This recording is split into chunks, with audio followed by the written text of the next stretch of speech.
Welcome to the OnScript podcast, your home for world-class conversations on scripture and theology, where you get to meet some of the best in the field. Visit us at onscript.study. Say hello on Twitter at OnScriptPodcast and stop by our Facebook page at facebook.com/OnScript. Hi, everyone. Welcome back to the podcast. My name is Matt Lynch. I'm here at Regent College in Vancouver. I'm a co-host along with Matt Bates, Drew Johnson, Aaron Heim, Chris Tilling, and Amy Brown Hughes.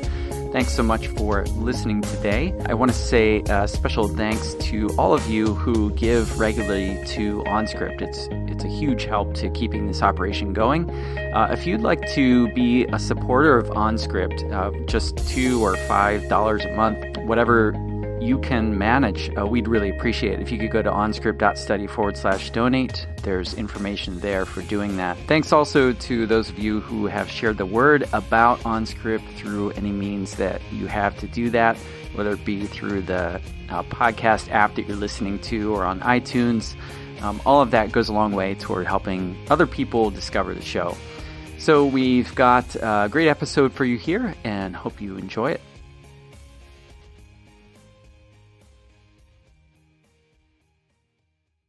Welcome, OnScript superfans. Today, I have with us Mean Gene Green. We'll come back to that later. You're not mean at all. But Gene Green, who is currently a dean at Trinity International University in Florida. He's an emeritus professor at Wheaton College.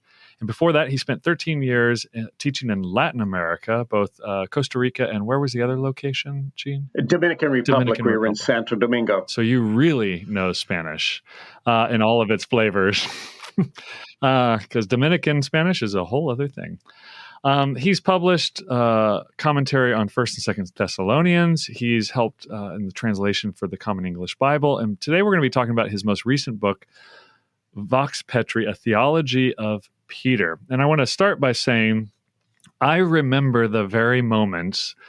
I was a fairly new Christian, and I had a guy who was intellectual. He went on to do a PhD in the Old Testament, but he led me to faith, and he kind of mentored me as I read the Bible for the very first time when I was 19. And I remember saying something about 2nd Peter. I was reading something in 2nd Peter and or 1st Peter. I don't actually remember. And he said, "Well, of course, Peter probably didn't write that." And I was like, "What?" And he said, "Well, most scholars believe that a fisherman couldn't write at that level of Greek." And of course, I didn't know anything about Greek, but I do remember a light going on in my head, like, "Oh, this is a real person from a real place, and his biography mattered in what ended up in that text." So I was very excited. I've always had a special place in my heart for Peter. I've done work on Mark's Gospel, which we'll come back to in a little bit. Gene, welcome to OnScript, and thank you for being here with us. And I really want to hear how you ended up writing this particular book. Well, thanks for having me, and it's great to have all the OnScript folk out there listening to this podcast. And don't get me going. I love Peter, and I'm anxious one day to have a conversation with him face to face. He has influenced us in ways that we don't really imagine. I started out this journey with Peter back in the late 1970s. I was at the University of Aberdeen. I remember getting there, being handed a key to the office, and being asked, "What do you want to do your doctoral studies on?" And, in those days, you didn't have to tell before you went. And I said, "I don't know." And they gave me the key, and they said, "Well, when you get something, come on back." So I sat down in this office, and I remember going back to Stephen Neal and his history of New Testament interpretation.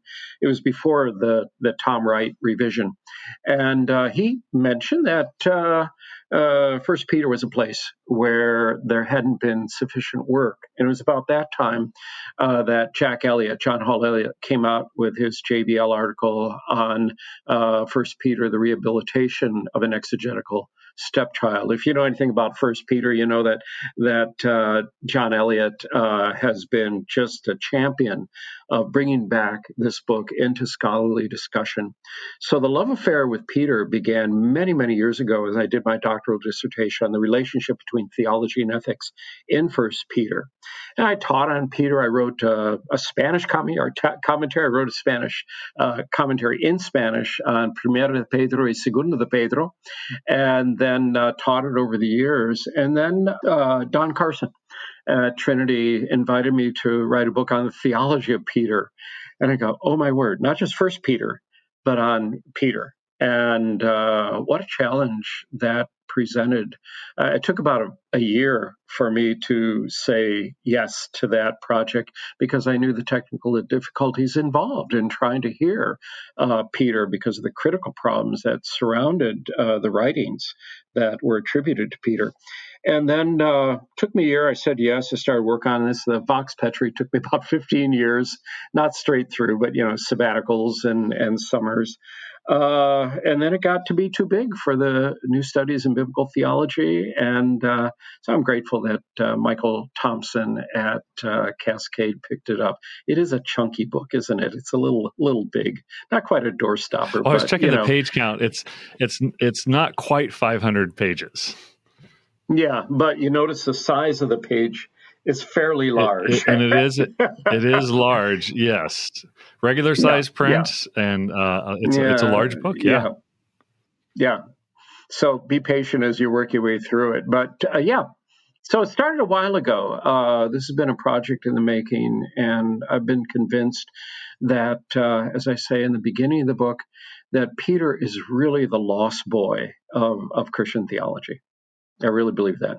Which sounded like a more startling claim. Like everything, it sounds like a startling claim. And then as you work through the claim, you're like, oh, yeah, okay. I did not think about all the ways in which Peter is, to use a bad metaphor, infecting many other parts of New Testament. And I guess, do you have any shots from the hip as to why you think Peter has been neglected as a theologian of the church? Oh, yeah. Okay. Yeah. Oh, definitely. Well, I think first off, we lost Peter in the pulpit. Peter, he makes for a nice sermon, doesn't he? Here's a guy who is very responsive. He's very impetuous.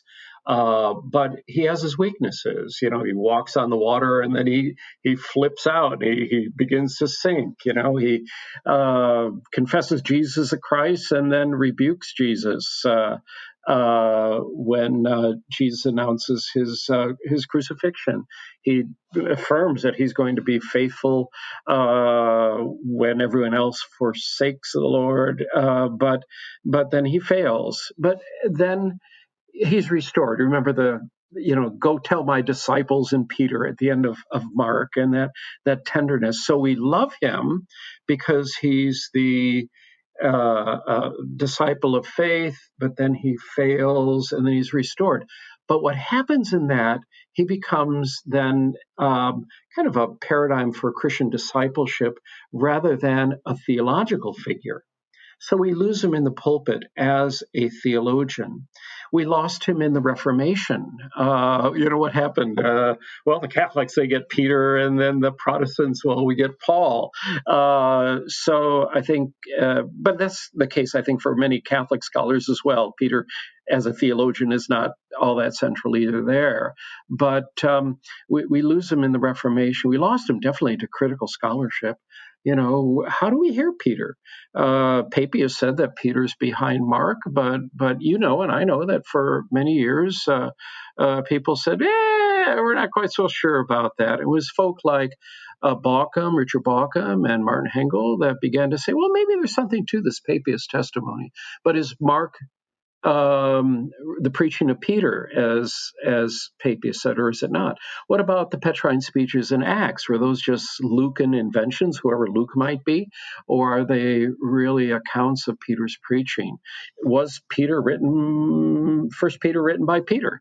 And then we've got the enormous problem of Second Peter as well. So when you go back through, you say, what do you have in the way of critical scholarship that would bring us back to Peter? So I think we've lost him on all these counts. So if you take a look on your bookshelf and see how many books there are on the theology of Paul.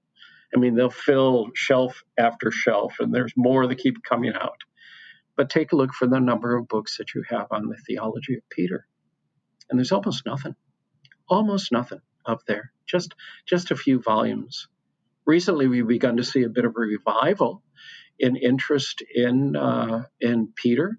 Late Larry Hurtado and Helen Bond at Aberdeen put together a symposium on Peter, and which was published by Erdman's. I kept my article out of there for the book. Martin Hengel's last work that was on Peter, the underestimated apostle. Marcus Bachmuel has done a couple of books on Peter, and so there's a bit of revival of interest in Peter as a figure, but nothing like Paul. And I do think we need to go back and find Peter. It's there's a bifurcation between the Simon of history and the Peter of faith.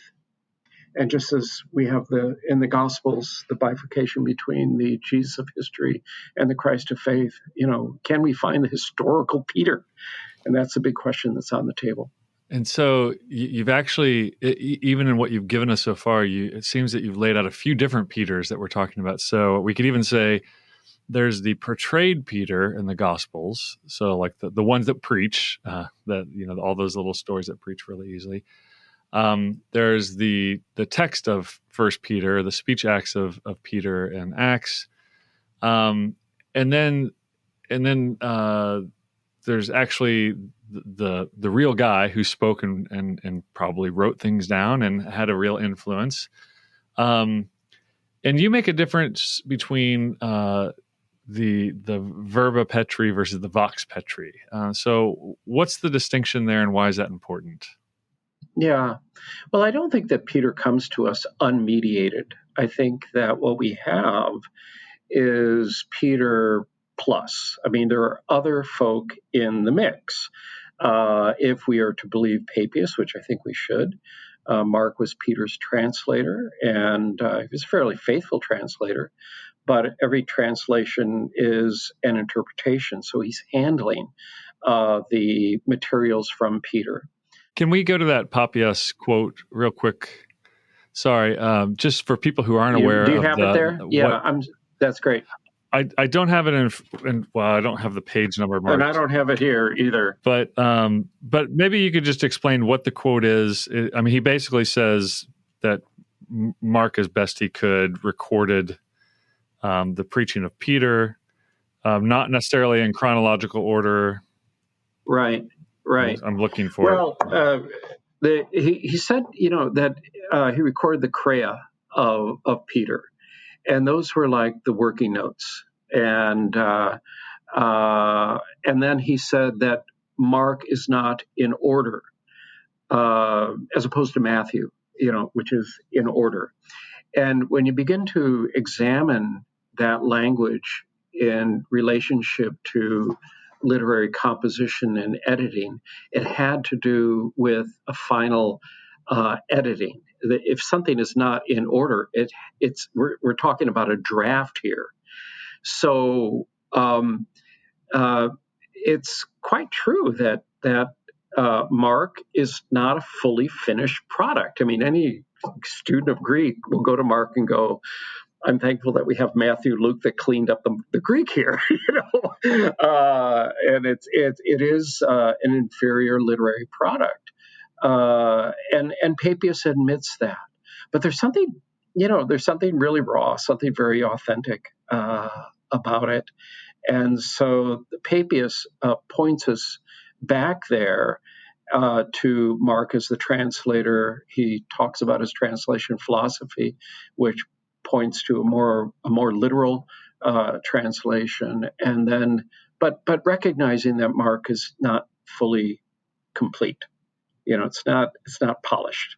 It's not not the thing you'd want to turn into your editor or the publisher by any means. It is and part of the problem with the Papias quote here that we're dealing with is that it's only been maintained was it's Eusebius that we get it embedded in another text, right? So there's been some question as to whether this was original and where did Eusebius get this text from, and why didn't he quote more of it? And but when you read it reads very straightforward, like authentic comment about the memoirs called Mark, right? Right. Well, what I think is interesting, Drew, and we talked about this before, is the way that Papias has been getting more thumbs up in recent years. Again, Richard Bauckham and Martin Hengel both went and were affirming of the testimony there. So, I think that we've got to recognize, and a thing that really drove me in this whole thing is the way that Peter seemed to be lost to us in critical scholarship, seemed to be lost to us as a theologian within the church. And yet, as you read the New Testament, there's a Petrine primacy that is so dominant. I mean, you think about it. He's the first disciple chosen. First one to walk on water, although he sank, He was the first one to confess that Jesus is the Christ. He was the first one to deny the Lord and then be restored.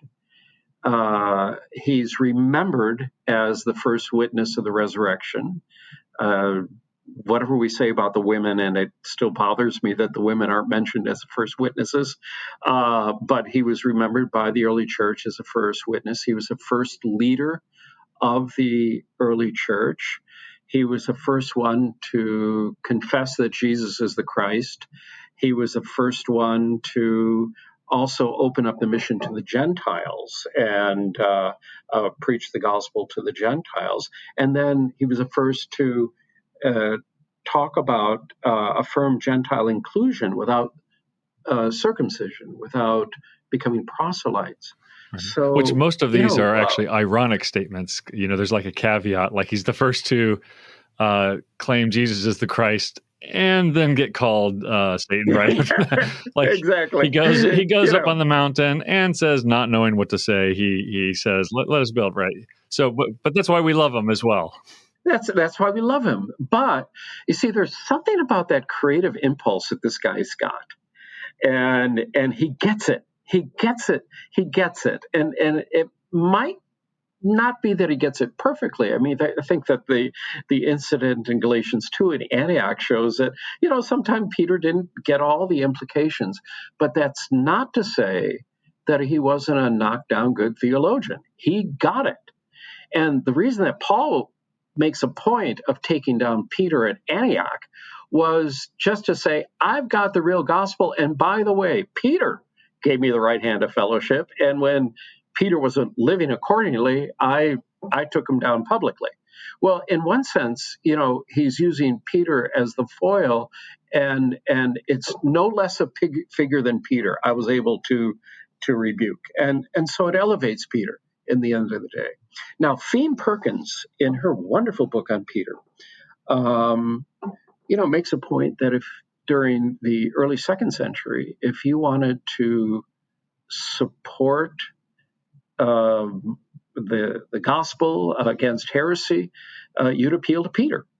And so he is remembered then as a theologian. And if you want to support heresy, you'd also appeal to Peter. Peter's for it. If you wanted to make the point, you call a Hail Peter. Right. And so Peter ends up being somebody who's remembered as a key theological figure in the early second century, at least. But we've lost all sense of that. I do want to come back to the Gentile mission issue a little bit later, but I want to keep on discussing this the separation between the verb and the verba and vox petri. So if I read you correctly, we're not going to get necessarily, where you said he always comes mediated to us. And even in the letters, it's possible there's some kind of amanuensis here. Somebody's writing on behalf.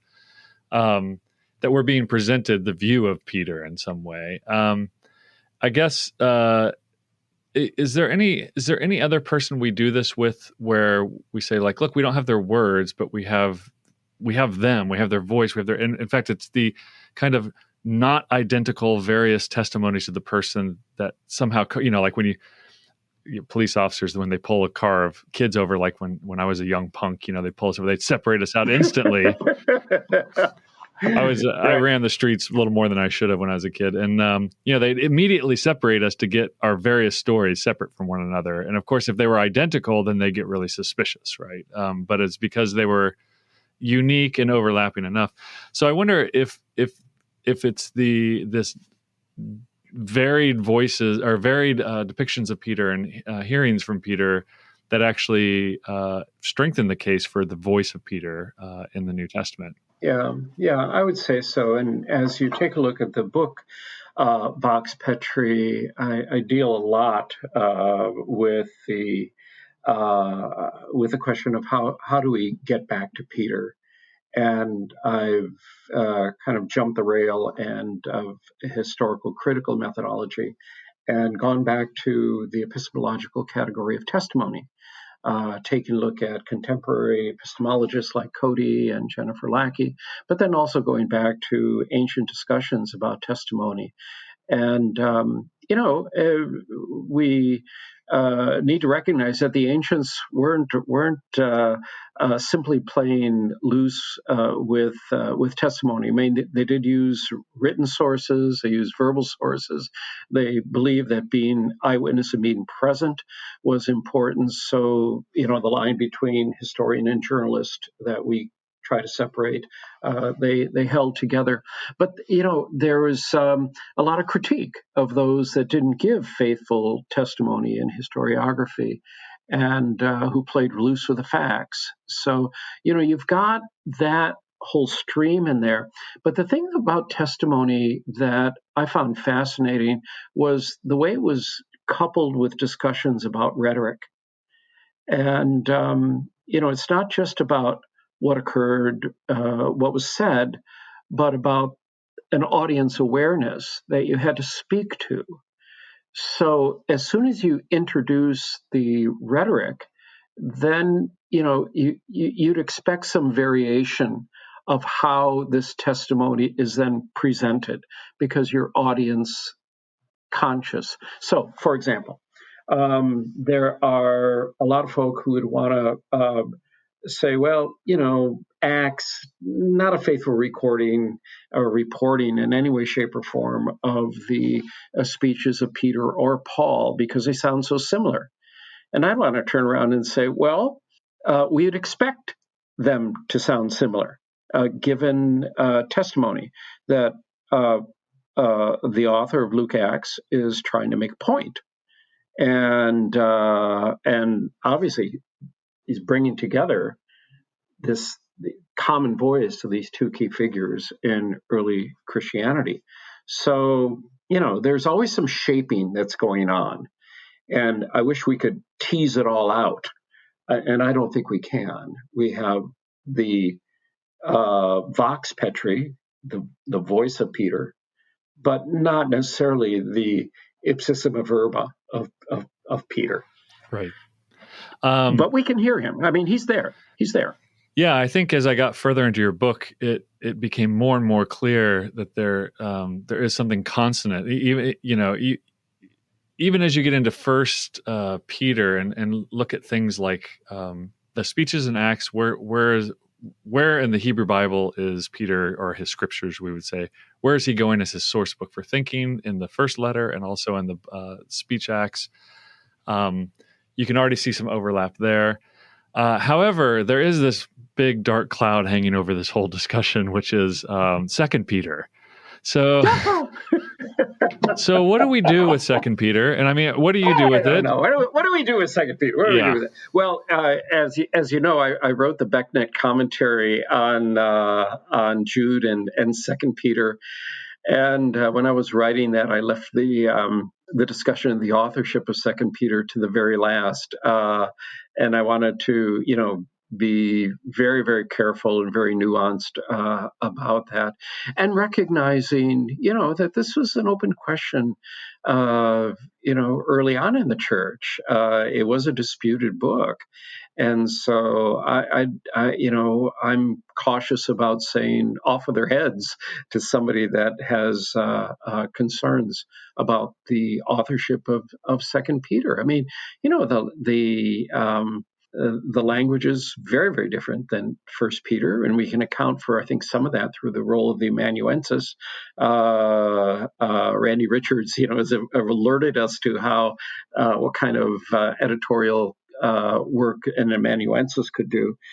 So some of it for that, but when the similar ideas are expressed with different terminology, you wonder what's going on there. So what I did, I delivered my soul on Second Peter in the commentary, but for this volume, I punted. I'm sorry, I punted. I left him out. I noticed. I noticed there's yeah. less references to things going on in Second Peter. Well, let's just say there's no chapter on the theology of Second Peter, because I said, look, if I were to put that in, I felt it would be the main focus and a distraction, just because of all the controversy surrounding Second Peter. I mean, there's enough controversy about Peter and Mark and Acts and First Peter, but I really felt like Second Peter was a bridge too far. I hope somebody else will pick that one up. I've had some good conversation with Ben Witherington about this, and the common themes that are in First Peter and Second Peter, and I think there is more there than what I realized at first of commonalities, but they're more thematic. We're kind of stuck because of our training on the linguistics of it, and but I think that there's an argument to be made. But I just felt, I mean, you see the size of the book. It would have been too much of a distraction. I really do, because my main point was that Peter was not only a theologian, but the foundational theologian next to Jesus in the early church. And this is in part reflected in the early canons. We put the Gospels and Acts, and then we got Paul, the 13 by Paul, and then the Catholic letters. We throw in Hebrews and Revelation for good measure. But early Christian canons, Gospels and Acts, and then we went to the Catholic collection, the 7 by the 3 pillars, Peter, James, and John, with Jude thrown in for good measure, as a brother of James, and then Paul. And I think that's kind of the development of early Christianity, isn't it? It's Jesus, and then the handoff to Peter, James, and John, and then Paul. Now, some of your folk won't like this, but I think Paul's derivative. Wow. I think he's derivative. I can hear people squirming right now. Yeah, I know. But let me just toss That's okay. Twist the screws. But be patient with it, Yeah. So what happens? Paul, great guy, love Paul. I think as a former missionary, my hat is off to this guy. How he could contextualize the gospel. Absolutely amazing. So I love Paul, but at the same time, when Paul got his revelation, his gospel, what did he do? He goes out and he lays it before the pillars. He said, "Did I get it?" And they give him the right hand of fellowship. They said, "Yeah, you got it, dude." And so they were there. You find this. There's not this, Tübingen or revived Tübingen that Goulder did of, the Peter versus Paul. No, they're together. I want to ask you one other question before we move into the actual theology of Peter, and that's when Peter in 1 Peter 5, when he says, "I appeal to you, therefore, brothers, as a fellow elder and a witness of the sufferings of Jesus." I don't remember if it's Christ or Jesus there, but okay, so he's the pillar of the church. Why do you think he appeals to them as brothers, as a fellow presbyter, and then enigmatically to me, as a witness of the sufferings of Christ, which if you know the gospel story at that point, you'll realize that that is not a brag. That's not a flex, as they say today. That almost might be a sign of humiliation. Do you think he's trying to situate his position as pillar, kind of like I would think of it in a Torah way of the king, like he's not to be above anybody. He's just a fellow servant and puts himself under the chief shepherd as everybody else is a shepherd? Or well, the man was humbled, wasn't he, on more than one occasion, and I think that comes out. There's a tenderness in there, as well as a very, very strong voice. And I just see him as a figure. I mean, we usually like to think about early Christian figures as these great leaders on their own, because we come at these stories with a very individualistic cultural mindset. But it's always the community. It's always Paul and it's always Peter and nobody is alone. And so Peter is a man with others, whether it's at the tomb, whether it's gathered around the table with Jesus, whether it's in the leadership of the early church, whether it's writing First Peter, and then drawing the circle wide and bringing people in.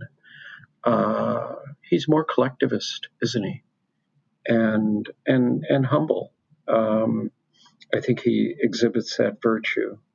So if we can shrink the difference between the Simon of history and the Peter of faith, if we see the image of Peter as truly reflective of what Simon was all about, I think he's a humble man.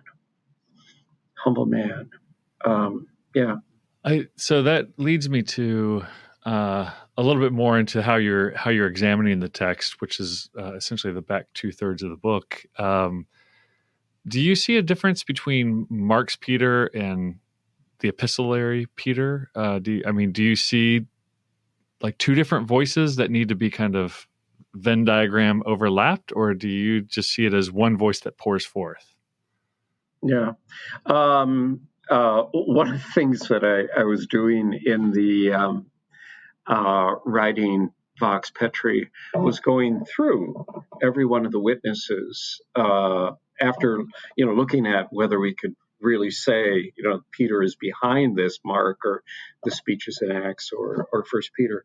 Went through book by book and pulled out, say, okay, what's the theology here?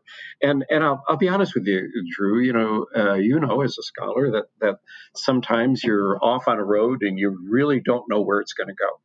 I mean, you're kind of hoping it'll end up where you'd want to. You want to be faithful to the evidence and realizing that your thesis could be derailed at any moment. And so all the way through it, I'm asking a basic question: is there a common voice all the way through here? What is similar? Because the dissimilarities are striking. I mean, it's not only literary genre, but also themes. But then finding themes that are all the way through the literature was the other piece of it.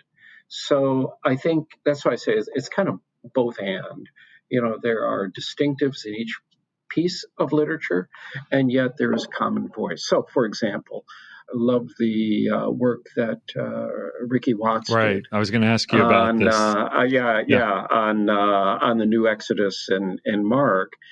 And then we have Cha's work on the New Exodus and Acts, although he doesn't really deal with Peter quite enough. And, the theme of the New Exodus is one that comes all the way through the Petrine literature. I mean, it's not absolutely unique to Peter, but it is a theme that comes all the way through.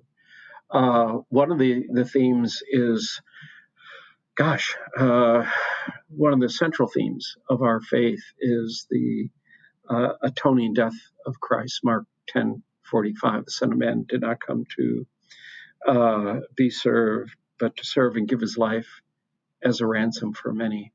And I'll never forget reading Kuhlman's book, that famous volume in the middle of last century, Oscar Kuhlman, Peter, disciple, apostle, martyr. And he points back to Mark 10:45 and Peter's statements about the atonement, and pins our understanding of the atoning death of Christ on Peter. I mean, and he has this almost throwaway line in the middle of the book. Peter might be more important for the development of Christian theology than we realize. And really, Vox Petri is kind of a riff on that statement there. So, what's a theme that comes through all the way through the Petrine literature? It's not unique to Peter, but it is there. That the atonement, our understanding of the death of Christ as an atoning death. So, I came to the end of this thing, and I looked at the summaries of Peter's theology, and I said, what's unique here? What's special here? And the surprise was that there wasn't much special.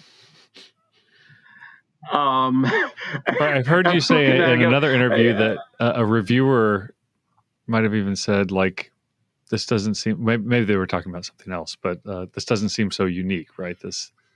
Yeah. And and that's the whole point. It's not unique. It is foundational. You want to go back to foundational Christian theology? Go to Peter. Now, I mentioned before that Paul's derivative. Paul was given the right hand of fellowship, but also before that, Paul went up to interview Peter. That's what he says to the Galatians. And there's a lot of debate about what that word means, but let me tell you. I mean, if Peter and Paul are together, you better believe that Paul is asking Peter about the story. What was it like to walk with? What was Jesus saying? And that's why I say he's Paul's derivative, because he's getting the story from Peter. And so, I think that again, Paul is important, but I don't see him as a figure that is contradicting Peter or against Peter. Yeah. Yeah, I did wonder also, because anybody who's worked in Mark knows about Ricky Watts's work, which I think is fantastic. I wonder why, I'm just asking you to speculate at this point, but why you think that Peter's, or a centrality to Peter's voice is this new Exodus ideal. And maybe you could tell us, summarize in a thumbnail what the notion of the new Exodus for those who maybe don't know what we're referring to here. Well, exactly why he picked up with it. I mean, I just have to take a guess and maybe ask you on it, because you worked on Mark. I mean, why would he do this? Except it was a part of messianic expectation, the renewal, the restoration of Israel, the way of the Lord. This idea of the way that is so prominent in the new Exodus, and that messianic expectation of the new Exodus. So, I mean, this is a prominent Old Testament and Jewish theme that's then picked up in Mark and elsewhere. So, I think it's part of what's on the ground already within Judaism, and that coupled with messianic expectation. But I think that Peter walked with Jesus. I think that there's something of that historical connection with the Lord that brings us out. But it's this idea of the way, and you've worked on Mark. I mean, how much is the way of the Lord a prominent theme? And I think Joel Marcus, brings out such a wonderful work on this as well. So, what does it mean to be on the way? The other thing, the whole of the stone testimony that we trace back then to Peter, central, foundational upon this rock, and Peter keeps working this over and over again, and we see it in First Peter chapter 2 as well. So new Exodus, all the stone testimony, the atoning death of Christ. These are common central themes of the faith that I think can be traced back to Peter. So I had planned on asking you this, and you just rolled right into it. So that worked out perfectly. Thank you. But because you in every piece of testimony, you kind of walk through the themes that emerge. And so you see temple, stone, new Exodus is always there, the people of the Lord, Son of Man, Son of God as well. I wonder, is Peter's theology a loose collection of analogies and metaphors, or do you think there's some kind of structured or hierarchical, like in his world, is it atonement, therefore everything else? Or, and you don't have to map out what you think that is, but do you get a sense that it is kind of a collection that's trying to glom on to the reality, or there's a structure to it? Right. Well, I think that sometimes it does feel a little bit like buckshot. When you think about Peter's imageries of the church that you pick up in Mark, I mean, it is so varied in there. So I think that's a really important question to ask. What brings us? What makes it all cohere together? And I think it's just the Christ event. I think it all he is so Christocentric, and no matter what he's talking about, he always brings us back to Jesus. I kind of wish a lot of modern preachers would do that and bring us back to Maybe Jesus. we shouldn't go down that road. Yes, I agree with you. I'm sitting next to my wife in church, and I remember her, on more than one occasion said, "Why don't they just talk about Jesus?" But this is what brings him together. That's the storyline all the way through. Jesus is prominent. Jesus is central on everything that Peter is working on. So, is there a central point? Yeah, it's Christology. Yeah. And you brought that out very strong in the end of the book. Absolutely, Christology, and your eschatology coheres there, your ecclesiology coheres there, your soteriology coheres there, the themes of the new Exodus cohere there. So, no, it's very Christocentric. And not to be phenomenological, but if Peter did experience the things that are written here, I mean, it's kind of like, I don't know, have you ever met people who are really hopped up on one particular thinker, and like that thinker is the world for them, and everything you say, they grind it through the sausage grinder of that. I'm that person. I have a thinker too that I think the world of, and but I want to ask you who it is, but tell us. Okay. It's Michael Polanyi, but that's beside the point. Yeah, I love Polanyi. So, but you would expect that if somebody had their world, their life, their intellect, their vision of humanity and the cosmos radically transformed, that it would be very difficult to not then just on a natural bent to filter all that back through that same teacher who did all that for you. And then add on to it is the God man, and you're witnessing these events. So that makes a very natural center to what you described. I actually had a couple other questions for you, but I'll limit them to one because it's one that I'm personally interested in. The Mark's gospel, if Peter's voice is behind Mark's gospel, and when we say Peter's voice is behind Mark's gospel, I mean something by that, but I wonder what you mean by that. Do you, like physically or historically, do you imagine some sequence of historical events that physically is Peter's voice? Like, I'm not speaking metaphorically anymore. I think from Papias, I think that we can trace this back to Peter's preaching. How did Peter lay out the kerygma and the story? And so I think we got Peter's telling of the gospel story. And so it goes back to the preaching, which gives it this very, kind of snappy, and kai, and he did this and he did that. And it just is so dynamic. And, I think one of our disadvantages of being, is that we're always reading in voz baja. We're not reading out loud. And to read these texts in the original Greek out loud, you get some of the dynamism in there. First Peter, just believe. I mean, I'd never forget the first time I read it aloud and go, "Oh my word, this was for public discourse." It's really quite beautiful. So, what was the question again? Well, just so you know, I how much I agree with that last statement of yours. I've actually preached sermons before where I just read First Peter aloud and just three spots stopped and kind of gave a little bit of interpretation and help, but it preaches very nicely, surprisingly. Yeah.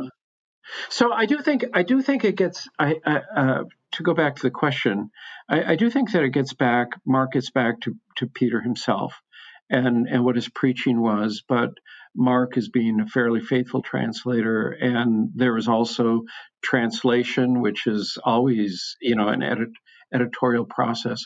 But what's fascinated me is the way now, I'll hold to Mark in priority, and those of us that believe that really need to ask, why in the world would Matthew and Luke use Mark? Because it is a decidedly inferior literary product. And they're doing something called imitatio, where you take a great piece of literature and you do literary borrowing from it. And always, in order to make it your own, to not be accused of furtum, of theft, or klope in Greek, you'd always have to change it. You always have to modify it. And that's exactly what's happening here as Matthew and Luke use Peter, not only cleaning up the grammar, but modifying in significant ways, making it their own. And this is part of the ancient discussion about imitatio or mimesis. So you had to change it up. But the curious thing is that you'd only do that with great pieces of literature. You do it with Virgil, you do it with Homer. But this book, which I think is, as an epic, I think it is in part an emulatio, a counter-ethic to Virgil's Aeneid, but at the same time, but is inferior literarily. Now, this is just, I'm going to just punt here. This is just kind of a shot in the dark on it because it would take a bit more to to prove it. But I think that what's going on here is that Matthew and Luke are recognizing this as the foundational storytelling right here. Here it is. And it comes from none other than Peter himself. Peter is at the very foundation of our understanding of the story of Jesus and at the foundation of Christian theology. That's what Vox Petri is all about. So I think that, we're imagining now, I obviously coming out of Mark study, there is always a sense when you spend enough time in Mark, you see how Mark has interlocked these stories and sayings and phrases, and then you see how Matthew uses that same story to a very different effect, almost like grabbing the story and moving it over into this different situation. It's really, really hard not to be persuaded for me that there's some kind of Mark and priority there. When you just see how Luke and Matthew split it up and use it for equally beautiful and different ends. Yeah. And you had some ancient... and the Mark and sandwiches. Yeah, the intercalations. And you had some ancient sources to that effect that I wasn't aware of as well. And again, this is all fascinating and interesting, except for the fact that it tends to point in this direction of well, if there is this guy who is Peter and does fill this position that he's ascribed, then it does make sense that the literary creations then flow from that, which is, I think, a point that not many people, I've never heard anybody making that point before. So this book was full of all kinds of things I never heard anybody making points about before. Congrats. Well, we're going to end here with a speed round, and so you don't need to feel compelled to say anything long, or you can give quick answers or no answer if you just want to stay completely silent, and we'll fill the awkwardness with awkward. Well, first question is very simple. Have you eaten Peter's fish at the Sea of Galilee? I have not. No, I didn't. I had no idea. I was enamored with the hummus. Oh, yes. And the pita bread. Yeah. I dream about it. Yeah. And the iced coffee. Really. Yeah. But I didn't have Peter's fish. Peter's fish. Hey, look, I lived in Costa Rica. Oh, yeah. I've been deep sea fishing and pulled it straight up out of the Trust me, you have had better fish than Peter's fish. Okay, that's what I was going to say. Yeah. And I'm living here. If you've ever had triggerfish or wahoo or any of that, then yeah. So Peter, we'll pass on your fish. Yeah, and and the hummus in the Mediterranean is holy, divine. Yes. I always tell people divine. We lived in Israel for a while when I was on sabbatical, and you go into the grocery store, and for Americans, we have these like expansive cheese and dairy aisles that just go on forever with yogurts and cheeses. Mm-hmm. And in Israel, like the milk is in bags in a bin over on the side, and the hummus aisle goes on forever and ever. I mean, it's like 40 different brands of hummus that just keeps going. So, I love it. Yeah. I just love it. What biblical or theological work has had the greatest impact on you as a scholar? So do you have that one person that you turn to and grind everything through? Yeah. When I was a young budding New Testament guy, George Ladd, was like a comb through my hair. He just straightened things out. I mean, he didn't remain that, but I think there are books that influence us early on that just kind of set a direction. And George Ladd's book, I appreciate what Don Hagner did and doing some editorial work and updating on it. But I think I've said for many, many years, when I grow up, I want to be like Richard Bauckham.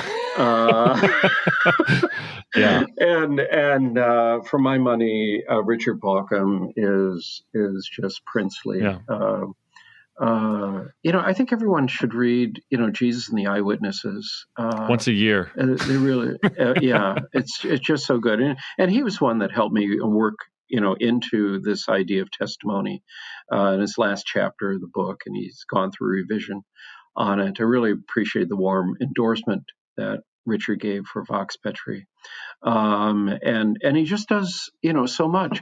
Jude and the Relatives of Jesus. What a great book. Oh, I haven't read this one. Mean, yeah. I mean, it is so good. And then little stuff, like the thing they put together, edited volume on the Gospel for All Christians. Right. I mean, or his little collection of essays on freedom, the little Revelation volume, which is... he is. I've tried to talk him into, the couple times I've hung out with him, I'm like, you should really go by the nickname Tricky Dicky. But I can't get it. He's too British for that to catch on. Yeah. He's doing, he did, when I was writing on Jude and 2 Peter, I tried to stay away from his commentary and the word Bible commentaries because it would be, I knew it would just be like a siren song. It would be this gravitational pull. So I put it aside to do all my work. And I thought, look what I came up, look what I found. Then I go read Bach and go, oh, shoot, he was already there.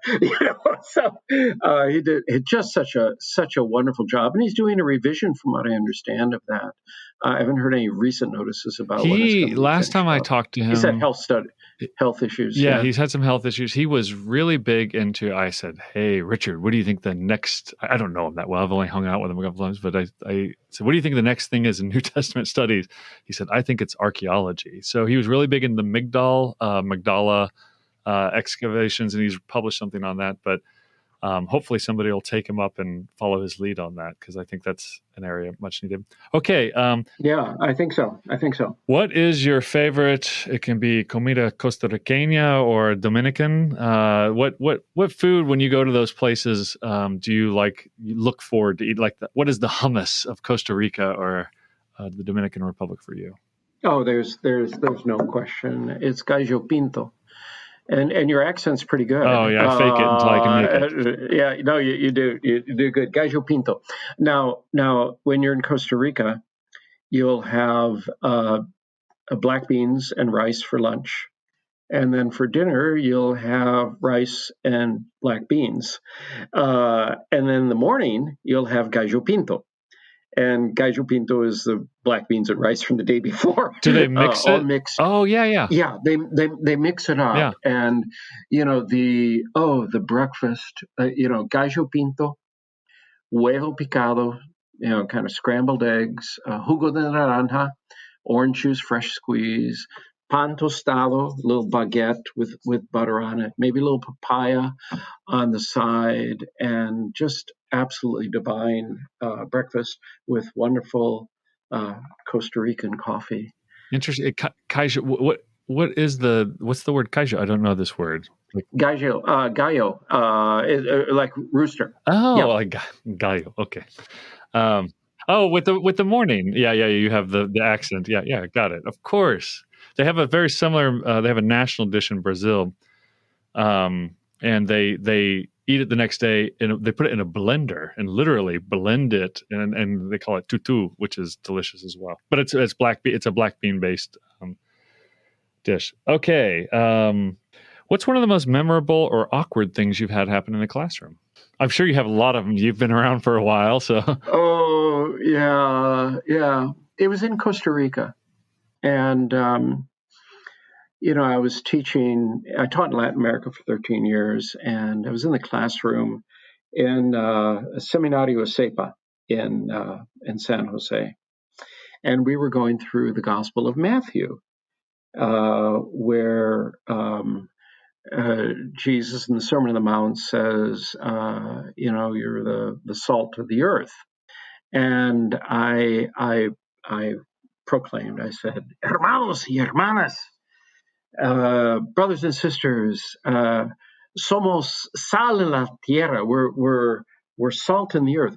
Somos como el preservativo en el mundo. And the class went into hysterics.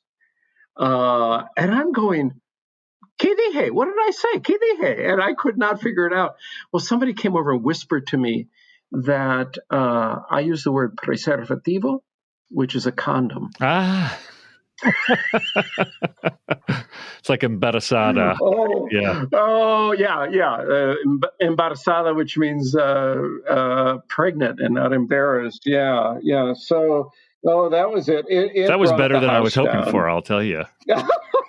Maybe I shouldn't have said that. No, it's great. I hope if any of your listeners get offended, my apologies. Hey, before I forget, you're talking about New Testament archaeology.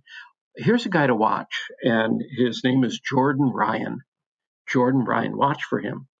He's a Filipino scholar who teaches now at Wheaton College. Oh, he works on synagogue stuff, right? First century synagogue. Yeah, I've talked to Jordan before. Yeah, he's a sharp guy. No, really is. Really is. And we talk about the upcoming thing, New Testament archaeology. He's a man. I read something by him on the synagogue before I met him, and I was just like, wow. Another one of those, why have I never thought of this before? Do you ever get mistaken for Mean Gene, the WWF wrestling announcer? Oh, all the time. I mean, we just can't go anywhere these days. And there was also a song back in the day, Mean Joe Green. Oh, yeah, Mean Joe Green. Yeah. So, Mean Joe Green was he was from the Steelers, right? Yeah. I think so. Yeah. But I'm not a football player, and I don't know. My parents had a sense of humor. I'm Gene, and my middle name is Lee.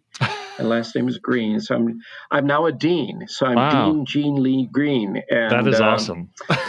It's nothing else is unforgettable. Yeah. Well, since you're a professor emeritus and now a dean, Dean Mean Joe Green, or sorry, Jean Lee Green.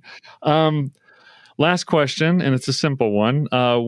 What's the single greatest book in biblical studies in the last 50 years, excluding any of your own books? Oh, gosh. Oh, my word.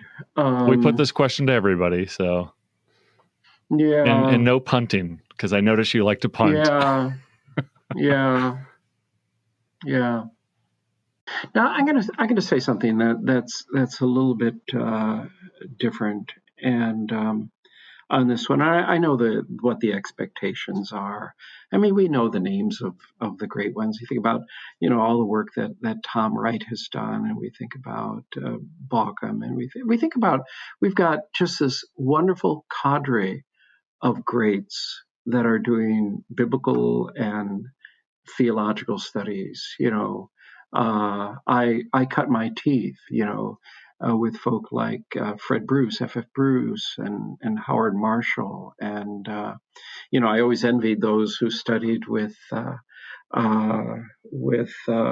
people like Kuhlman. I think about the late John Stam, Costa Rica, who studied with Kuhlman. So I think about these greats out there. But something's happening in the world today, and there's a shift in the center of Christianity from the West, the North Atlantic region, into the global South and East. And the church in Africa, Asia, Latin America, Oceania is self-funding, self-governing, self-propagating, but self-theologizing. And so we are standing right now at what Andrew Walls and Justo Gonzalez have called a new reformation, a macro reformation, as we're seeing our brothers and sisters in the global South and East and in our minority communities, every place, indigenous communities, finding their biblical and theological voice and making a contribution to our understanding of the faith. So if you want to pick out one person, it's hard. But let me pick out a representative from the group. And I want to call out KKO, Dr. KKO, who teaches at Garrett Seminary. He written maybe 25 books in Chinese, probably most well known from his book, What Does Jerusalem Have to Do with Beijing? He wrote Musings with Confucius and Paul. I mean, these aren't bestsellers like Tom Wright and the rest. But he represents this new wave of biblical and theological scholarship that is really transforming and deepening our understanding of the faith. So, I remember going to Evangelical Theological Society and working on the Majority World Theology series. We had our first session on Majority World Theology and Christology. And Kevin Van Hooser from Trinity Seminary was there, and the room was full. And I was excited, about it. So many people came because we had Kevin there, and then we had scholars from Africa, Asia, Latin America present, Victor Zigbo and Jules Martinez and others. And everyone came, listened to Van Hooser, and then when our Majority World scholars began to present, everyone left. Boy, that was painful. And yet the three that followed knocked it out of the park. And so I work now with Jules Martinez, who's a Latin American theologian. I think about Carlos Sosa now at Wheaton. And, who can gainsay whether you like what he concludes or not? Gustavo Gutierrez has been a force to reckon with. I think about René Padilla and Samuel Escobar. And his daughter now, even, I don't know if you followed Ruth DeBoer, like incredible thinker. Yeah. I know. So Tolle Lege, take up and read. KK and Steve Pardue and I edited a 6-volume series now put together in one volume on by InterVarsity called Majority World Theology. KK and I are now editing a volume series on cross currents in majority world minority theology. First one's on a theology of land. Next one's going to be on theology of migration. Third one's going to be on theologies of identity. And I think about there are scholars that are the voices that we haven't heard as we should hear them, and also within communities in the United States. I mean, look at the bang-up job that Esau McCauley is doing. Right. Oh, We've had him on here, and he's just great, and love commenting in the New York Times and working on Black hermeneutics, and now editing a book, The New Testament in Color, along with Amy Peeler at Wheaton College. And, Scott McKnight and I are the two, white guys that are in the volume. And I'm just honored. He told me there's going to be a chapter on whiteness in there, I think. Yeah.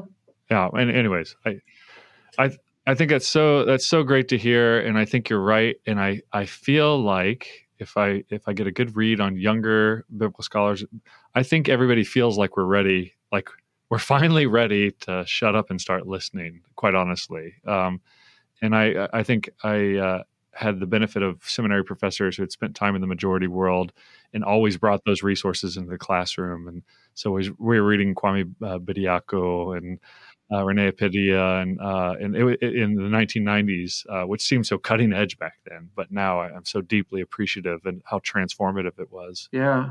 And, and when we listen with others, when we sit and we have a hermeneutic of charity as we listen to them, we'll learn something. Our faith will be deepened. Bediako was at Aberdeen when I was there, and got to eat with him. And Renee, has been a good friend over the years, and Escobar, who contributed to the Lausanne Covenant, the fifth paragraph of the Lausanne Covenant on Christian social responsibility, can trace straight back to Renee Padilla, his work at Lausanne in 1974 on the kingdom of God, and then Samuel Escobar, a Peruvian missiologist theologian, on the social dimension of the gospel. The fifth paragraph is in there because of them.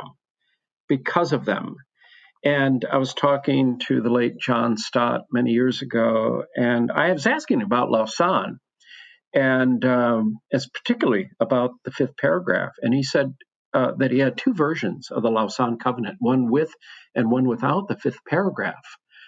Because the issue of Christian social responsibility in this document on world evangelization was so controversial.